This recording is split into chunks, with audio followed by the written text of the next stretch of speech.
Rethought Media Network. We are a global broadcast network of positive music, media, and entertainment, inspiring humanity's evolution along the journey of enlightenment and creating a world of love, peace, empowerment, and prosperity for all. Rethought Media Network. Positively inspiring.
Greetings and welcome.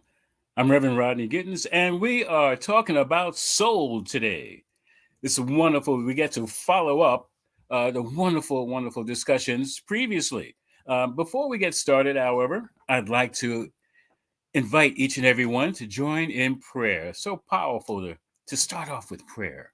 And so just feel free wherever you are, relax. If you're busy, keep your eyes open. If you need to keep them open, if not, just feel free to relax right where you are. So in joining with me is actual practice to know that we are always enjoined. We are as one. So this prayer most certainly is not only are we invited into that realm of pure spirit, we are already there, and we consciously make the awareness that yes, we are one with the one as each and every one of us. So in knowing that there's only one power, one presence, one life, that life is the life of the creator, whatever name that works for you, God, Allah, Atman presence, doesn't matter. God by any other name is still God. And that this creator creates out of itself the wonderful experience that we know as life, that we are living right here, right now, and every now moment. I am also knowing that in this moment, this wonderful opportunity that has been created for each and every one of us to be in this discussion, to be in this opportunity, to go deeper into the spiritual understanding of soul. And that everything that needs to be known is known. Everything that needs to be expressed gets to be felt and shared to our greater enlightenment of what it means to be spiritual beings having a human experience.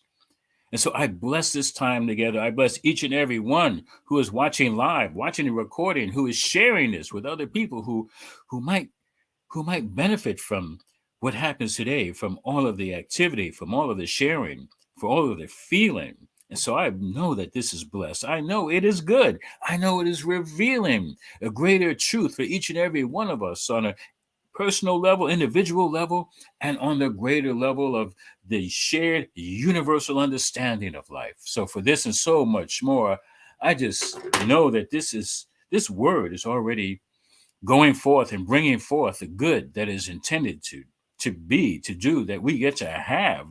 And I simply allow it to be that good and let it go, let it be right here, right now. And I affirm it by saying, and each one can say it at their own time, at their own breath, and so it is, and now it is, right now, even now.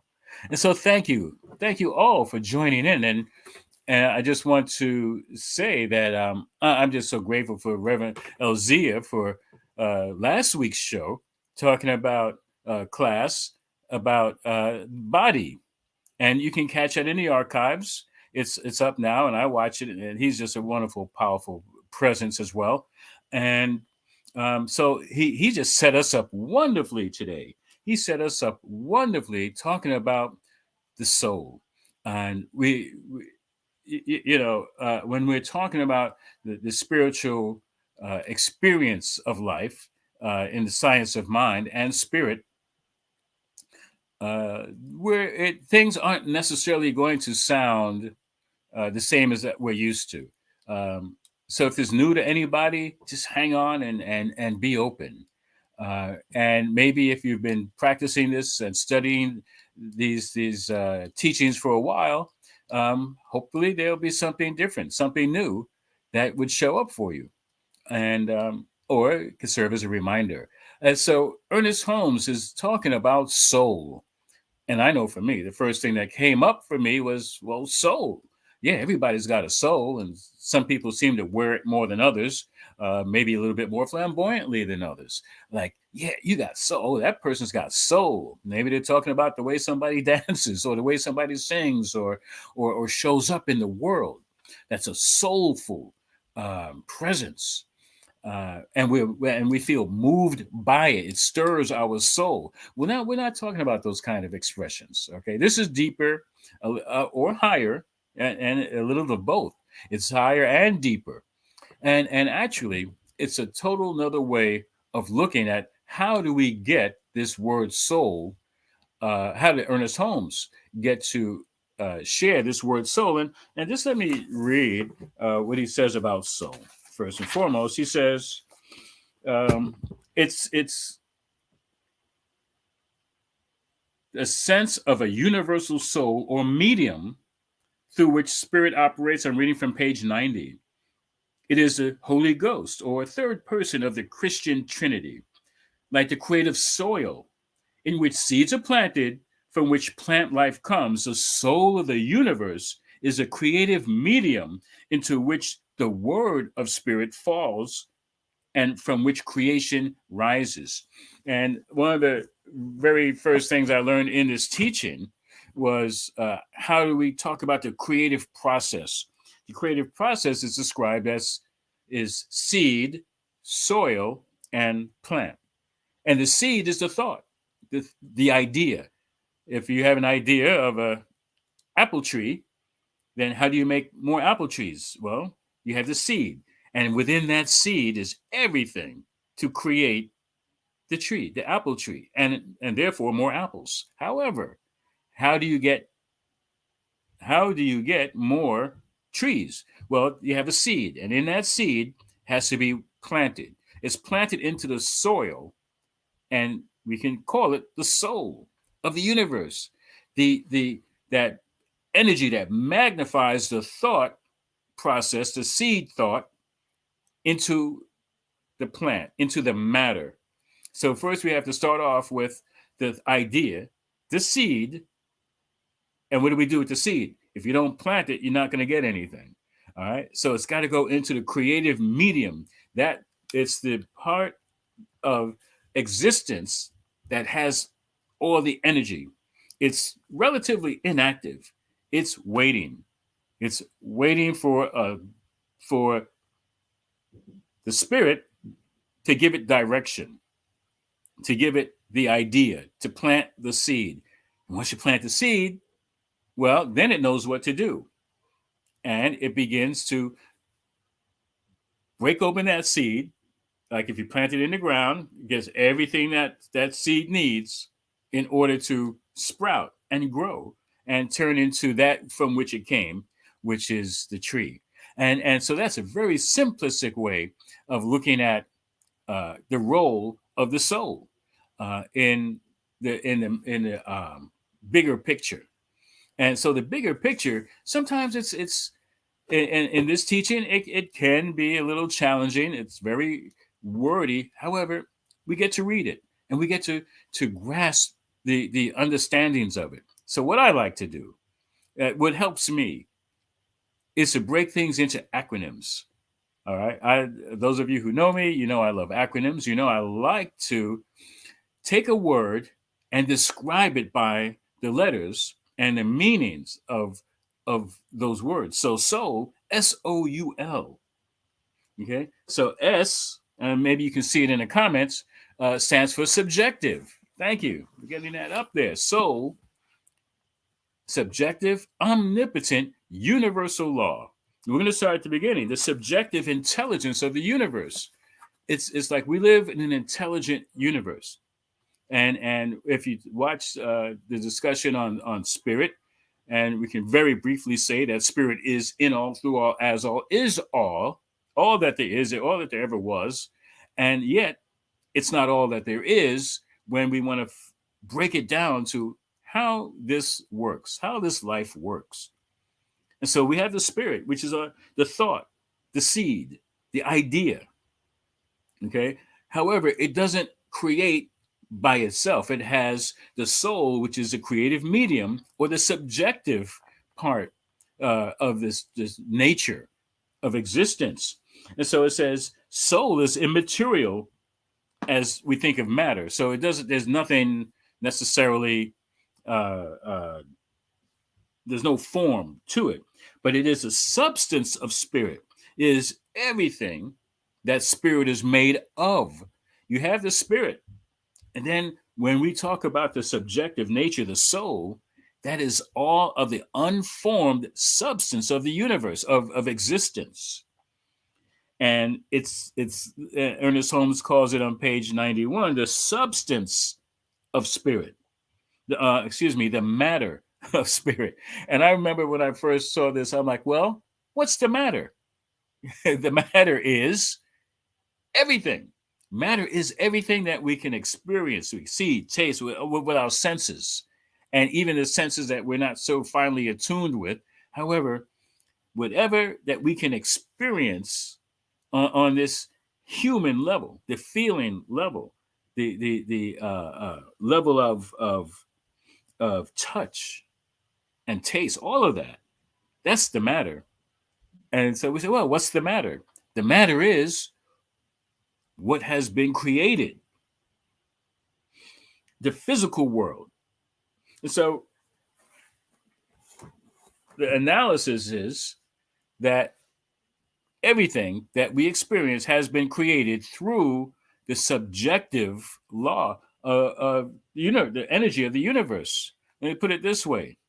As I mentioned with the seed and the soil is just sitting there. It's not doing anything. It's what? It's waiting. Waiting for what? Waiting for an idea, for a thought, for a directive.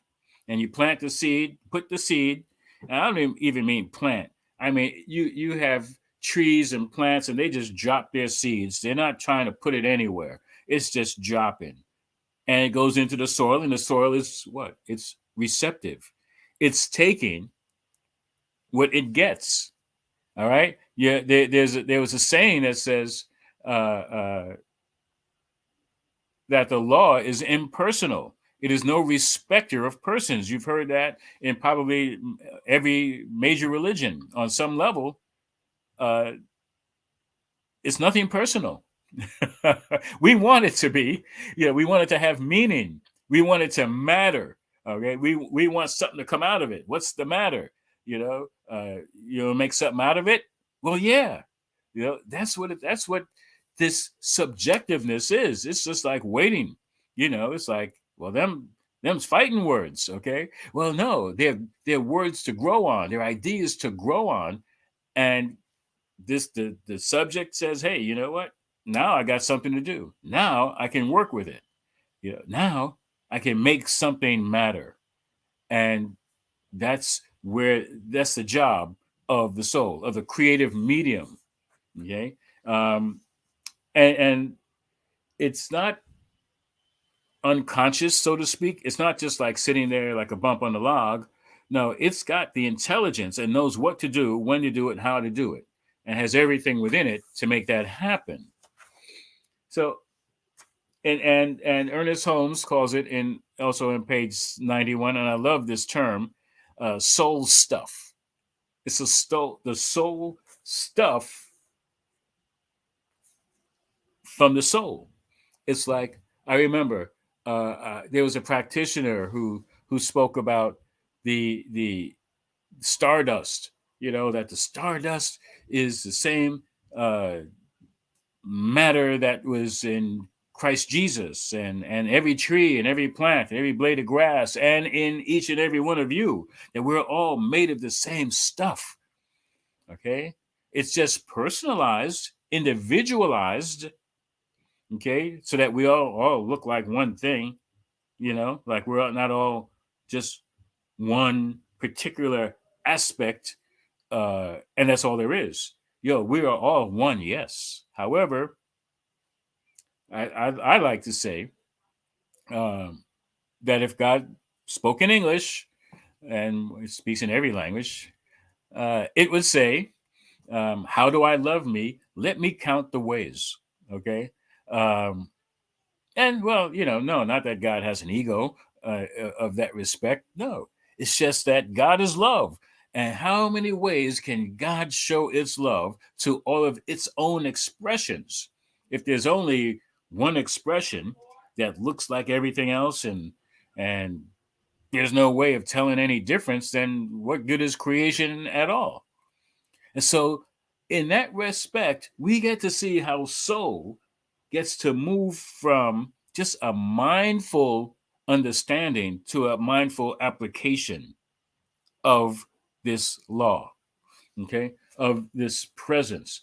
So let's put it this way: spirit is the idea that says, I want some food.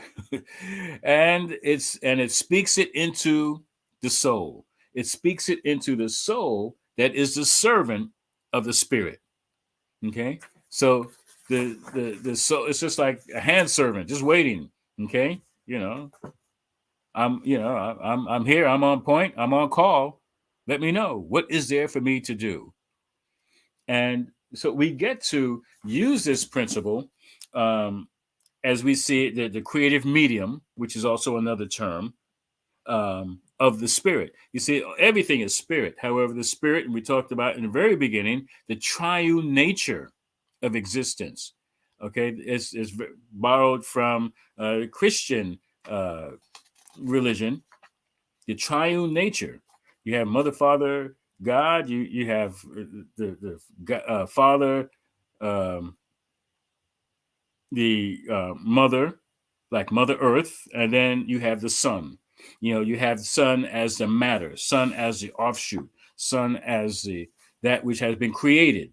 And so you have the seed from the Father, and then you have the receptive medium, the creative medium as the mother, and the seed, goes into the womb and then produces a child. So that's another way of looking at it. Also, that this creative principle, it's also part of the cause and effect, which you'll find on page 93. The creative medium is waiting to take the cause, because, and creates the matter, the effect. The effect comes from the cause, and the creative medium is all a part of that. Now, what I'd like to say is that whenever we talk about any of these principles, we want to break it down. We want to let you know exactly what these are. I know when I first got a hold of these spiritual principles, I said, you know what? I need to know spiritual principles straight, no chaser. I don't want to adulterate it. Don't try to sweeten it or make it pretty for me. I just need to know what's the essence of these spiritual principles that you're telling me that I'm using all the time. And this is a big one for me. The creative medium. Well, wait a minute. What am I impressing into this creative medium, into this soil? You mean, wait a minute. Am I just dropping words? And, well, we'll see what happens. Okay. And then I'm doing them with frequency. And, well, we'll see what happens. Or not even pay attention to what happens. And then wonder, like, hey, what's the matter? The matter is you just dropped some seeds. You've been dropping a bunch of seeds all over, like Johnny Appleseed, and don't even look back to see what's growing. But guess what? Something's growing. Something's growing. And if anybody's out there want to contribute any words, any ideas, any thoughts, any questions, please feel free. You know, we're this gets to be a discussion. And so what?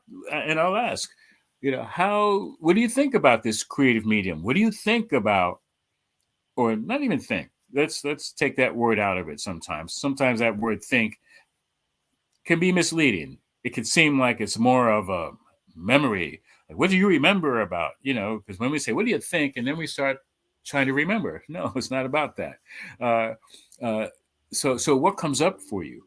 Uh, and even if it's something that reminds you, that's okay. However, what comes up for you when you're talking about, or we're questioning this concept of soul, of the subjective nature? Like, it's just sitting there waiting for you in your life. And we can break it down a little bit. We can say, hey, wait a minute. Well, if this is how it works on the macrocosm, the macro of life, and well, then how's it work in the micro, in the physical aspect? Okay, we're talking about the metaphysical. We're talking about that which is beyond our physical sense, all beyond matter. We're talking about the idea and how is it created and how does it work. And we know that on the highest possible level, that it's not like God was created. God just is. Spirit just is. It wasn't created. Soul wasn't created. It just is. And we get to understand. And what we do is we break it down so we can get an understanding of how these principles, how these laws work, not just how they work, but how to work them. Okay? Because quite honestly, this is not the type of teaching or philosophy or religion where we just get to tell you that this is what it is. You get to try it out for yourself. Try it on, wear it, feel it, and work it. And let us know if it works or how it works. However, you got to work it. You got to give it your best to see how it works. I mean, Ernest Holmes was like, well, don't take my word for it. Try it for yourself. Hey, give it 30 days and see what you get out of it. And get back to us. Let us know. All right. So soul, what does soul mean for you? And I just wanted to take a moment just to see if there are any comments popping in. And so we're going to keep in mind that even though it's invisible, even though it's inactive until it gets an idea, until it gets a seed, until it gets a thought, until it gets a command or a demand, it's just there. And sometimes that's difficult to perceive. Like, how does this soul work? And I just wanted to point out, it's about using something that we can't see. We're not so used to that. We're not used to the metaphysical law. I mean, we do it all the time. When I first came into the teaching, we were talking about physical laws of gravity. It works. There's nothing you have to do for it to work. And it works in spite of anything that you try to do. Now, we can defy gravity for a little while. We can work with gravity, and that's always going to work. As long as you're on this planet, there are laws that pertain to this planet. And the physical laws, it's like the spiritual laws, or vice versa, they're going to work. And we get to learn how to work with the law. And we do it on a human level. We have laws within our society that relatively that dictate our behavior. And then we still have choice. Am I going to follow the law? And what happens when you don't follow the law or you break the law? Well, a lot of times the law ends up breaking the individual instead of the individual getting over on the law. It just usually doesn't happen. It certainly doesn't happen on the metaphysical realm, and it certainly doesn't happen on the spiritual realm. The spiritual realm is interesting because, as I said before, it is no respecter of persons. I didn't make it up. It's in a lot of spiritual teachings. It's going to work. And we may deceive ourselves from time to time to think that I can plant something. I can plant an apple seed and grow an orange tree, or I can have a thought about something and something different will come up. And this is where you get your spiritual practice in. This is where I got to tell you, I had an incredible backache this week, and my thoughts were on the pain. My thoughts was like, oh, how this hurts, and I was thinking of end of life. I mean, it hurt that bad. Uh, and as long as I focused on that, I kept experiencing the same thing.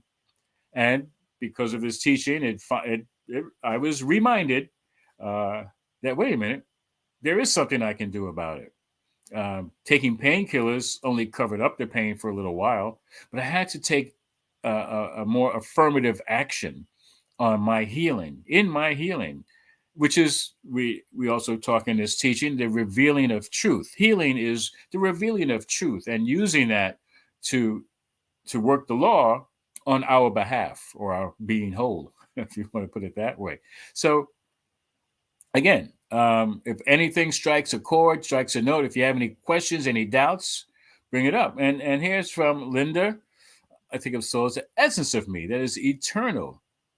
Does not agree with this. Well, we're going to get into that.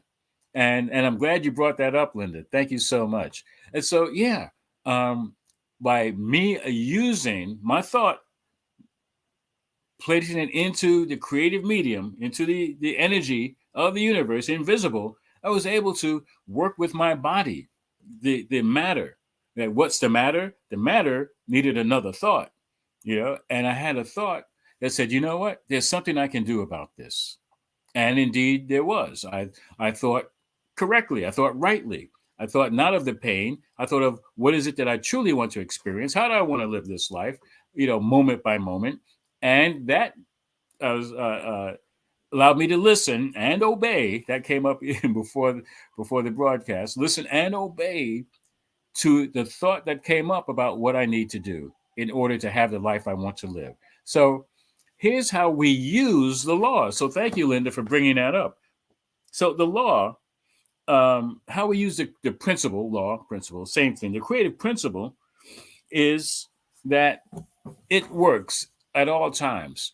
We are individualized expressions of the one. Okay, that's one way of putting it. It's kind of jargon in a sense, but we are all made as individuals, right? We all have the same seed, but we don't all grow to look exactly the same. So we're all individualized.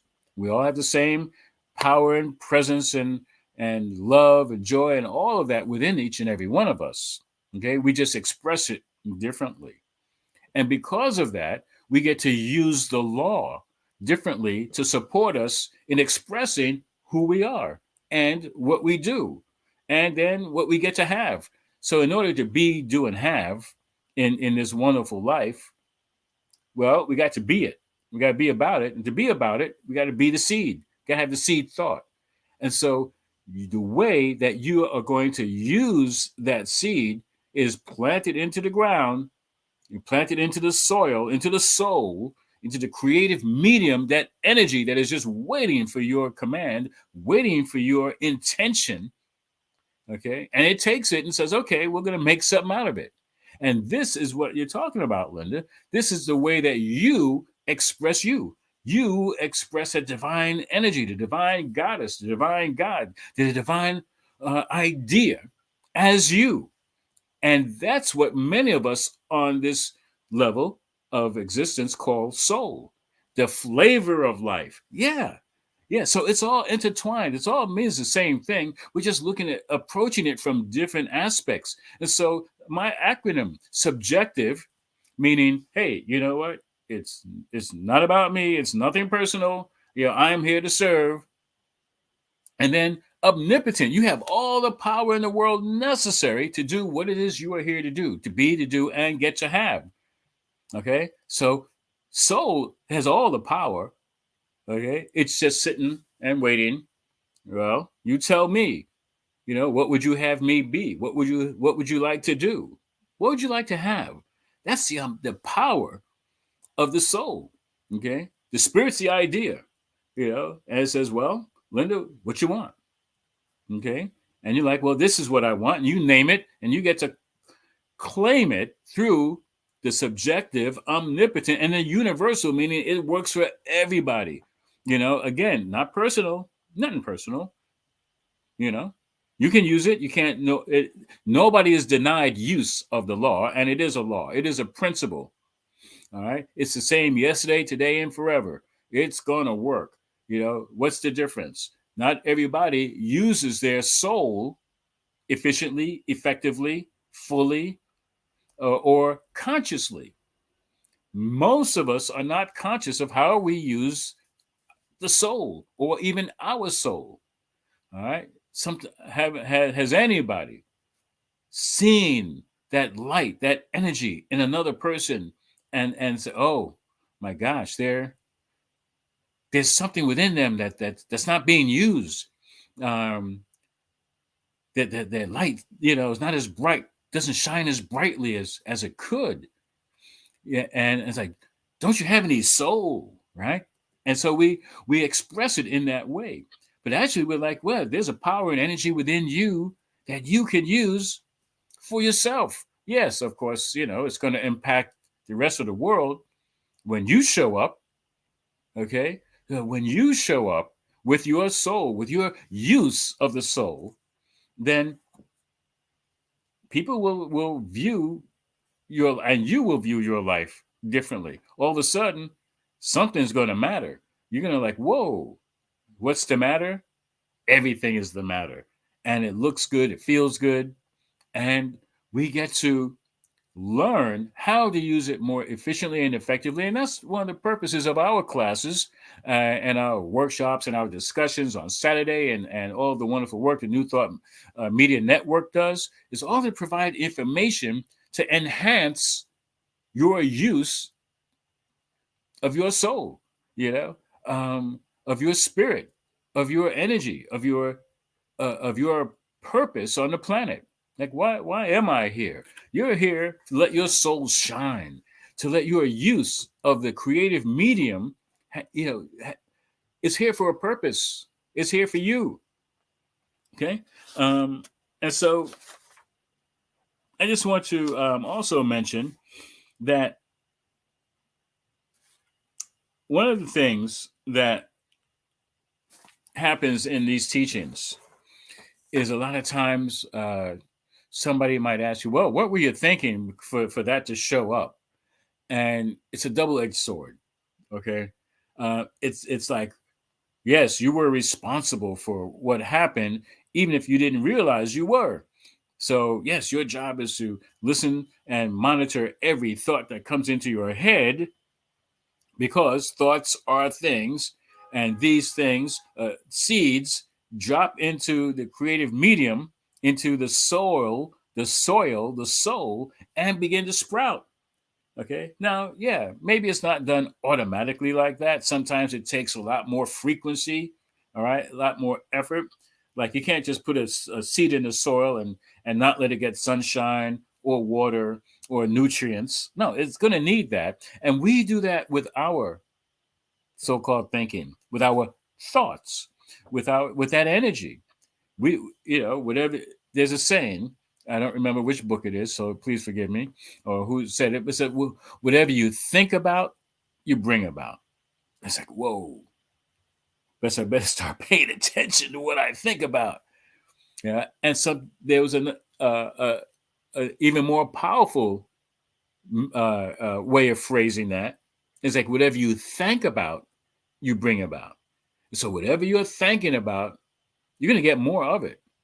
So I guess we could be in more of an attitude of thankfulness and gratitude, and bring it. And they say, what you're thankful for, I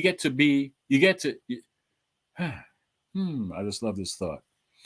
The more you are grateful, the more you get to be grateful about.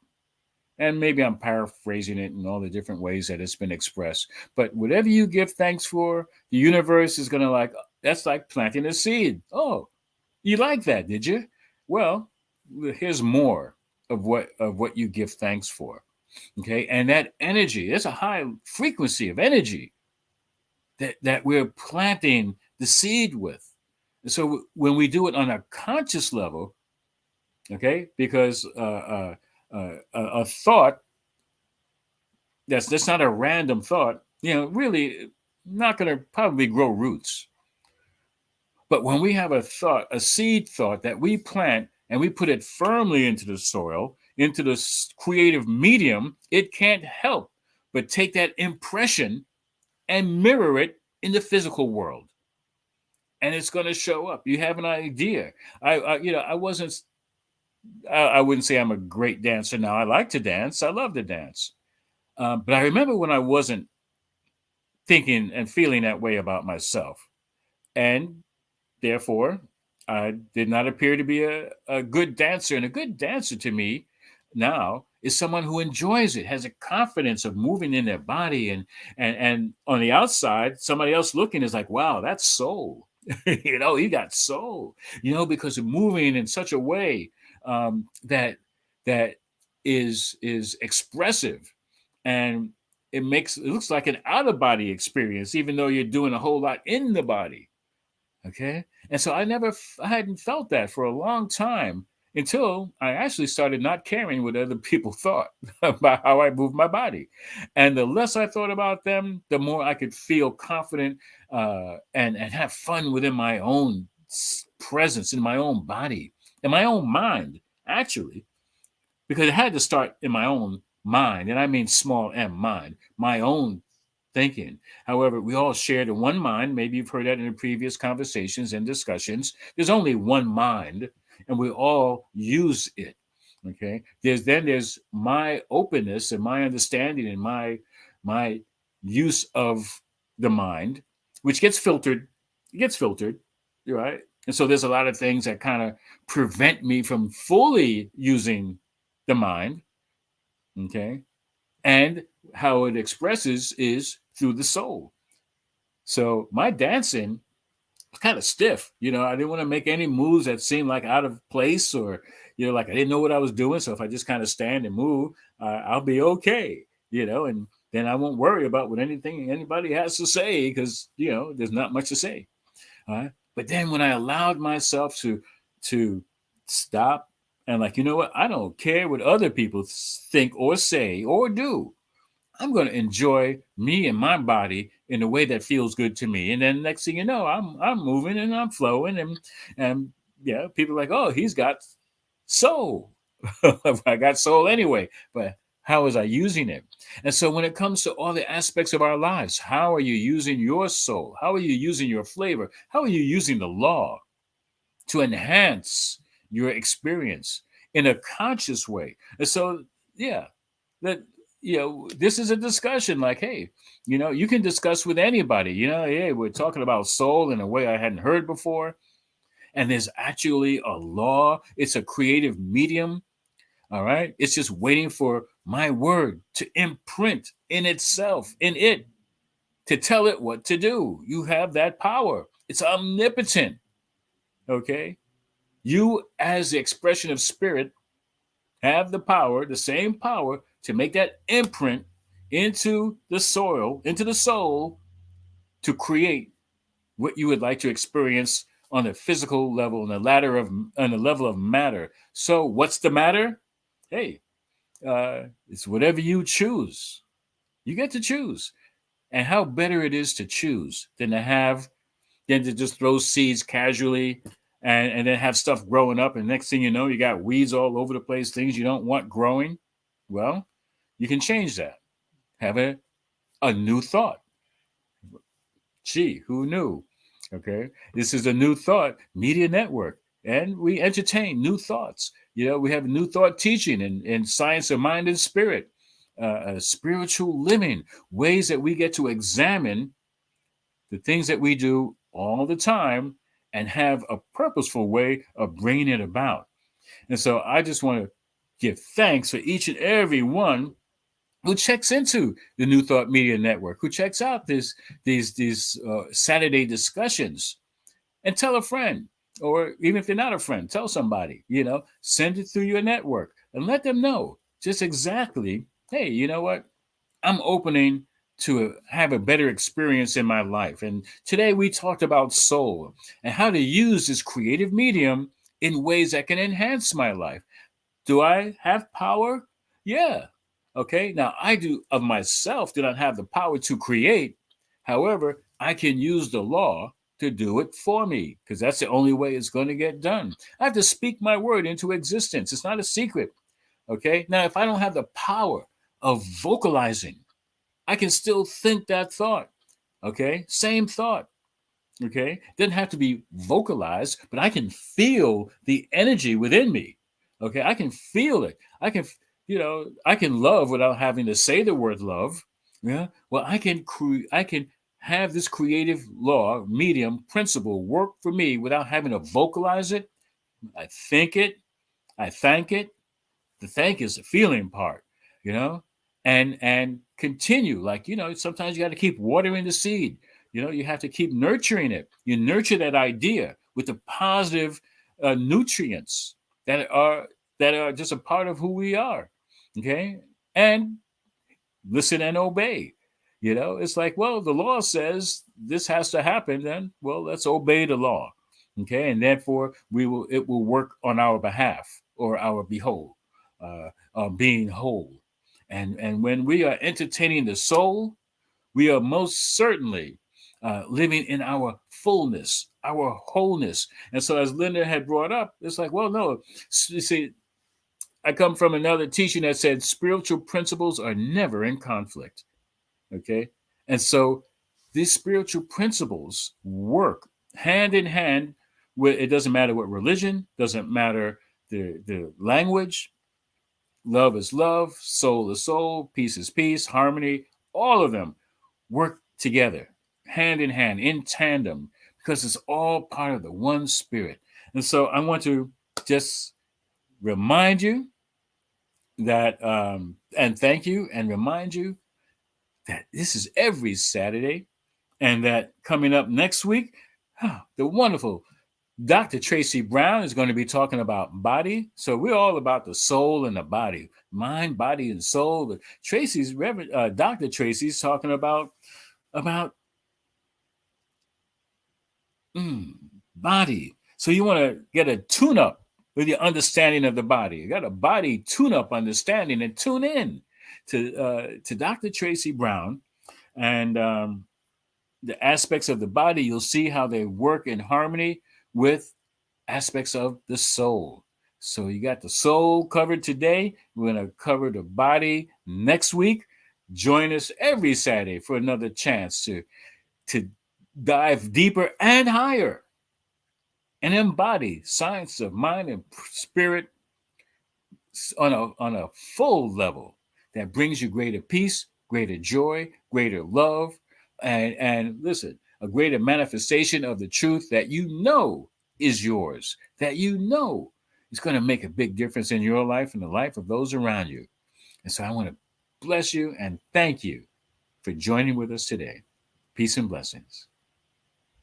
Please help us say thank you to our organizational sponsors, including the Hefferland Foundation, Affiliated New Thought Network, International New Thought Alliance, Science of Mind Archives and Library Foundation, Center for Spiritual Living Denver, Center for Spiritual Living Midtown, New Thought Philadelphia, Planned Happiness Institute, Summit Center for Spiritual Living, One Heart Retreats, Center for Spiritual Living on the Lake, Unity Kitchener, Unity Spiritual Center, Ottawa, Om Center for Spiritual Living, Satya Center, Begin Within Ministries, Center for Spiritual Living North Jersey, Unity of Savannah, and the Center for Spiritual Living Seattle, as well as all of our individual donors. Thank you for being part of the New Thought Media Network. Please like, share, and subscribe. New Thought Media Network, positively inspiring.